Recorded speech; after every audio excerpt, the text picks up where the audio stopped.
গুল কিন্তু প্রায় পেকে সব পড়ে যাচ্ছে। এই যে দেখুন ছাদের ভিতরে কত পড়েছে, আর এদিক দিয়ে দেখুন ঋতু সব ঝাড় দিয়ে এক করছে।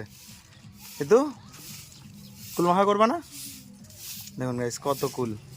তাও এটা কিন্তু এই গাছের প্রায় কি হলো কি হলো এই যে যে কুল দেখছেন এটা কিন্তু এই গাছের মাত্র 10% কুল। মানে এই গাছটা আমাদের দুইজন দেয়, আমাদের এই পাশের বাড়ি আমার দাদুর, ছোট দাদুদের আর আমাদের। তো 10% কুল গাছ আমাদের এইদিকে, আর ওইদিকে 80%। তো বুঝতেই পারছেন এই গাছটা কত কুল হয়েছিল। তো আমরা এই দুটো ডাল নিয়ে খুশি, এই যে এই দুটো ডাল, তাও একটা আজকে পাড়তে গিয়ে মনে হয় ভেঙে ফেলেছে। তো যাই হোক, কিন্তু ঝাড় দিয়ে ফেলো, সব এক জায়গায় করে ফেলো। কুল মাখা করবা তো? কখন করবা?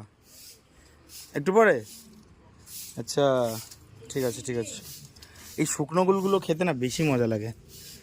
এই বাবা এটা খাওয়া, এই শুকনো গুলগুলোর টেস্ট আলাদাই হয়, তাই না ঋতু? বলো কোনগুলো ভালো লাগে তোমার দেখি। কি হয়? বেলে বেলে। এই কুলগুলোর টেস্টই আলাদা। মাখাতে যা লাগবে না। তুমি খাও।